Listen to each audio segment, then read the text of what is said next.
Hello chaps, it's Ian again. So today we've got a mini review for Madou Monogatari.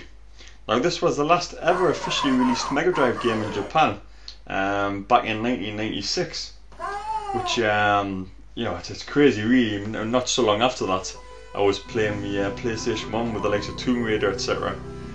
So it's crazy to think, there was games coming out in 1996. But then in America, I think in 97 or 98 there was Frogger, so that was quite late, that was the last one. And then I believe the last PAL one was FIFA 98, which came out in 97. So it had quite a long run, the Megadrive really.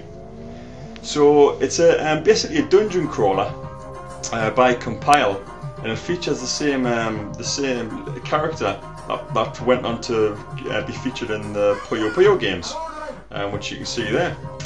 So what I'm going to do is I'm going to let this introduction run for a while, because it's quite a long one, but it's really good and it's got some fantastic music in, and then I'll come in a little bit later on.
So here we are chaps, actually into the game now. Now anyone who's watched my videos for any period of time will have seen some mini reviews in the past for strategy games, where there's a lot of kind of Japanese text and it's almost impossible to play the game unless you understand it, etc.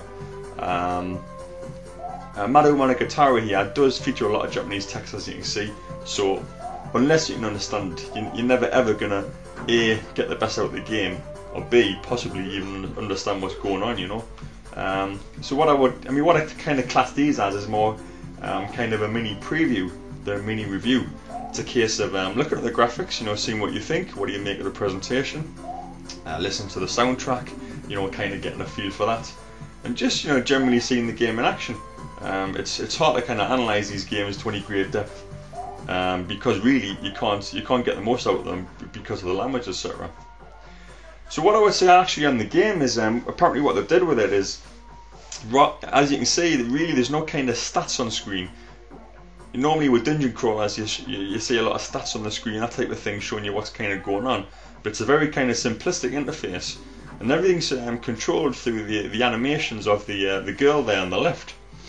So if she's injured, it'll show on screen. You know, if something else particularly happens, it'll show by her kind of animations, and it makes it quite interesting. I don't think I've seen that in the game before, not that I can remember. So it's a pretty interesting way to do it. So again, I can't go any massive depth in it. It's more kind of just seeing what seeing the game in action, seeing what you think of it. I would say presentations wise, it's excellent. You know. I mean, it came out in '96, so you'd expect it to look great, and it does. It's very well presented, quite a polished little game, nice colourful graphics, great music, and if you do hunt down a patch, you could probably enjoy it, you know.